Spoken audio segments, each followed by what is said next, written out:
wrap up spring ball? How do you assess it? We got done what we wanted to do. We got some new things inserted, and we looked at a lot of different guys. I mean, defensively, I think we're going to be pretty good. We're a little thin at corner because we moved a couple guys over, but all in all, I think once we get healthy, we'll be okay in that area defensively. Offensively, first 5 offensive linemen are going to be okay, and both Garrett and Neil had really good camps. How do you use him?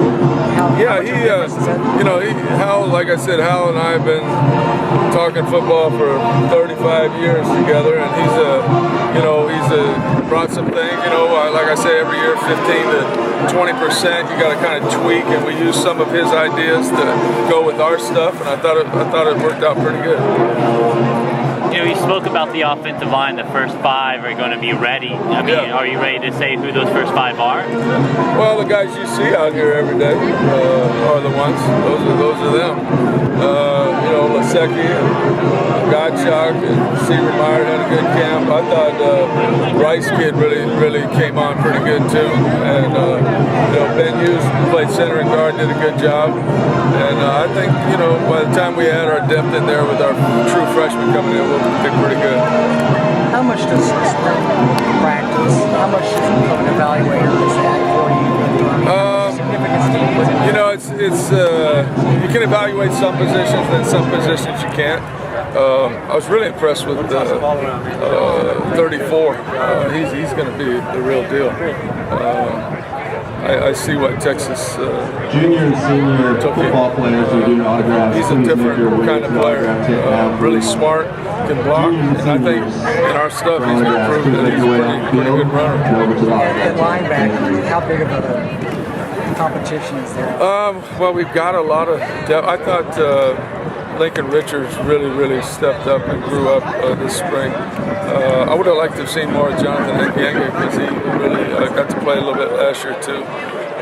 Pope and Rambo had great camps, and Seals really has improved. So we got some depth in there, and I think it'll be pretty good, pretty fun to watch. June, to what extent do you think Garrett looks more settled now than what he did last year? Well, I think he's throwing the ball more accurately because he's more comfortable where everybody's going to be. And even though we still have the second, third groups, there's a lot of young guys in there. He kind of knew where they're supposed to be and threw the ball where they're supposed to be. So last year he didn't do that.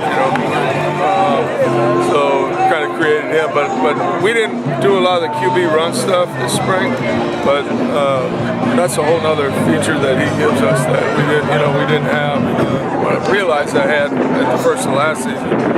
You think you got a really good asset there with Traylon Shedd's hands coming up? Yeah, Traylon Shedd he's a big time football player. I really like him, and he's going to be good in what we do. What do you see out of Nate Halverson this spring? He seems like he was getting a lot of reps. Nate makes a lot of plays. He played receiver in high school, made a ton of plays in their high school tape. And, just this spring, he comes down with the ball and he makes plays. His legs got kind of tight the last 7 days or so he didn't run quite like he was early at practice. But he knows what we expect of him now, and he'll come in the fall and be more like a sophomore than a freshman. Make sure that you register again too. Wow. I mean, from day one to now, it's night and day. He didn't even know how to put his hand down and get in a stance. And I felt like the first year if we just could teach him to get off the ball and block kicks, that would be a plus. And he did that. I don't know how many he blocked his first year, but every year he just kept getting better. And I knew that he would because he's very smart, very conscientious, and I think he's going to be a first round pick. But no worse than middle from top of the second round. NFL guys, when they look at him, they see potential. Well, I think they see, when they really look at him, they realize he's a pretty damn good football player right now. But the things that he's inefficient on, he's going to get better because that's all he's going to do. He's not going to mess with school. He's not going to be messing with playing the piano. He's going to be, rushing the passer. He's a smart kid, and he'll figure that out. You know, how nice is it to get this big of a crowd of fans out here to watch the last spring game and have all the events going on online? Well, it's nice. I mean, you know, the people at SMU have supported the program for a long time, and you know, we still just got to keep growing the base. And you know, it's good to see all the recruits out here. It's good to see a whole lot of interest in the SMU program. Chris Banjo signed yesterday with the Jacksonville Jaguars. How rare is it to sit out of football for a year, then get a crack at it, get a contract? Have you had other guys who've done that? Not in the NFL, but I have in the CFL, and that's where I thought he would end up. But you know, when you run 4.4 in the pro timing day, they take another look. So you know, that's what happened to him. He came and ran 4.38, 4.40, and you know, obviously that opened up some eyes.